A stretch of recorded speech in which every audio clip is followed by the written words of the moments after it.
Hey, it's Tucker Carlson. This morning it looks like somebody blew up the Kakhovka Dam in southern Ukraine. The rushing wall of water wiped out entire villages, destroyed a critical hydropower plant, and as of tonight puts the largest nuclear reactor in Europe in danger of melting down. So if this was intentional, it was not a military tactic, it was an act of terrorism. The question is, who did it? Well, let's see. The Kakhovka Dam was effectively Russian. It was built by the Russian government. It currently sits in Russian-controlled territory. The dam's reservoir supplies water to Crimea, which has been, for the last 240 years, home of the Russian Black Sea Fleet. Blowing up the dam may be bad for Ukraine, but it hurts Russia more. And for precisely that reason, the Ukrainian government has considered destroying it. In December, the Washington Post quoted a Ukrainian general saying his men had fired American-made rockets at the dam's floodgate as a test strike. So really, once the facts start coming in, it becomes much less of a mystery what might have happened to the dam. Any fair person would conclude that the Ukrainians probably blew it up, just as you would assume they blew up Nord Stream, the Russian natural gas pipeline, last fall. And in fact, the Ukrainians did do that, as we now know. It's not like Vladimir Putin is anxious to wage war on himself. Oh, but that's where you're wrong, Mr. and Mrs. Cable News consumer.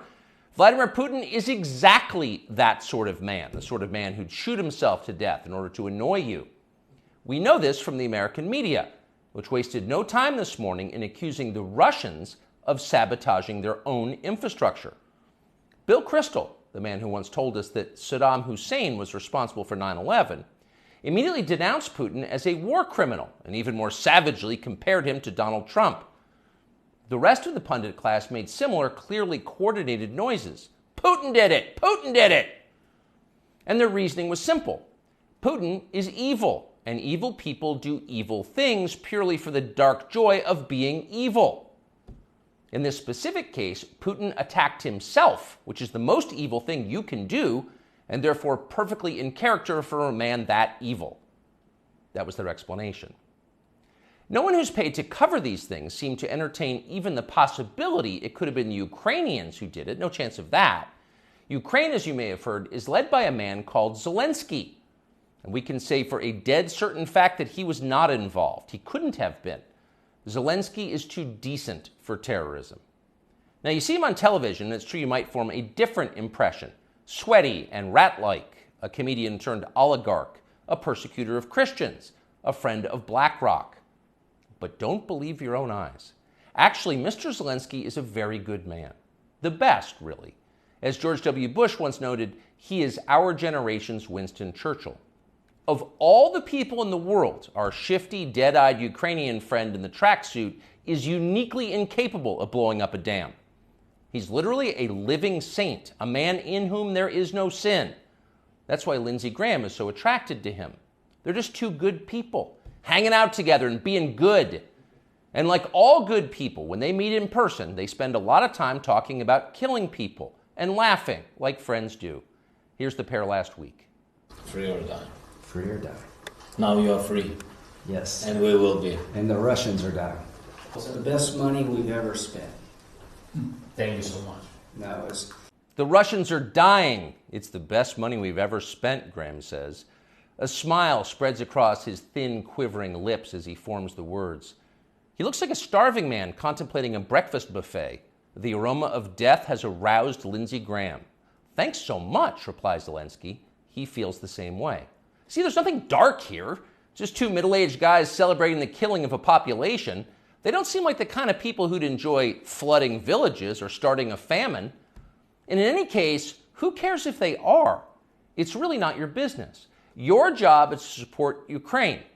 Watch Nikki Haley, a Republican candidate for president, explain this principle on CNN.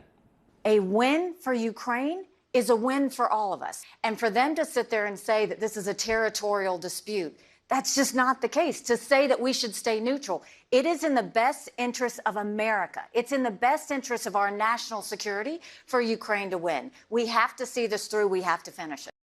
See? It's very easy to understand. It is vitally important for you to support Ukraine because it's necessary for Ukraine to be supported by you. Your support is mandatory until it's finished, whatever it is, and whatever that means. So shut up and support Ukraine, or else you're in trouble. Back when they still taught logic, statements like this were known as tautologies. Something is true because it is. The more you repeat it, the truer it becomes. It's a self-reinforcing reality. There was a time when tautologies were considered illegitimate arguments, not to mention hilariously stupid. Only dumb people talk like that. Now everybody in power talks like that. Diversity is our strength. Trans women are women. Zelensky is Churchill. It's all self-evidently true. Doesn't need an explanation, and don't ask questions. Sound familiar? Of course it does. That's the pap they're serving us day after day in steaming, lumpy portions. By this point, it's possible that American citizens are the least informed people in the world. Your average yak herder in Tajikistan knows who blew up the Nord Stream pipeline. It's obvious. Does he think some skinny dude in a dress is actually a girl? Come on. That idea would never occur to him. You've got to be lied to at full volume over a period of years in order to reach conclusions like that. And of course, we have been. The media lie. They do. But mostly they just ignore the stories that matter. What's happened to the hundreds of billions of US dollars we've sent to Ukraine?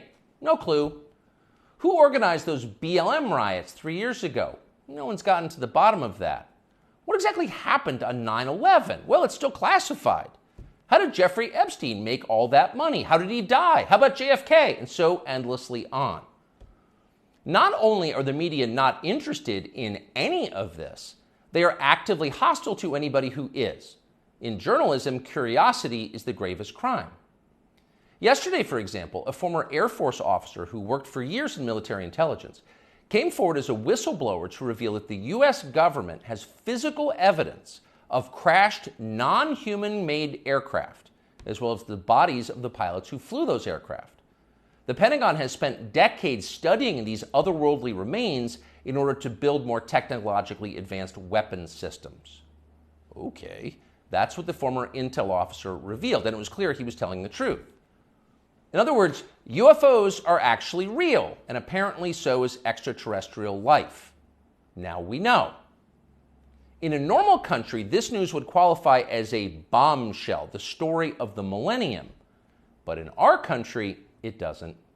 The whistleblower's account ran on a technology website called The Debrief, which you've probably never heard of. The Washington Post had that story, but decided not to run it. The New York Times, meanwhile, just pretended it never happened. On the front page of the New York Times website this morning, there were 5 stories about Ukraine, as well as 4 stories apiece about Donald Trump, trans people, and climate change, the usual lineup. There was nothing at all about how an alien species is flying hypersonic aircraft over our cities. Not one word. So if you're wondering why our country seems so dysfunctional, this is a big part of the reason. Nobody knows what's happening. A small group of people control access to all relevant information, and the rest of us don't know. We're allowed to yap all we want about racism, but go ahead and talk about something that really matters and see what happens. If you keep it up, they'll make you be quiet. Trust us. That's how they maintain control. When Western tourists first started traveling in large numbers to the Soviet Union in the early 1970s, they found that many Russians had a completely warped understanding of the United States. They thought that Americans lived in grinding poverty, in a state of perpetual race war, and were desperate to flee to the freedom and prosperity of the Eastern Bloc. They thought this because that's what they had been told. They had no way to know otherwise. The few Russians who understood what was really going on in the rest of the world had learned about it from listening to shortwave radio broadcasts, sometimes under the covers so the neighbors wouldn't hear. 50 years later, it is bewildering to consider the ironies here. We're the ones who live in ignorance now. The US government has managed to classify more than 1 billion so-called public documents. So at this point, we can't possibly know what our leaders are doing. We're not allowed to know. By definition, that is not a democracy. Yet it's fine with the media. Secrecy is a powerful tool of control. Stop asking how we got so rich. Here's another story about racism. Go eat each other. That's the program. That's how most of us now live here in the United States. Manipulated by lies, silenced by taboos. It is unhealthy and it's dehumanizing, and we're tired of it.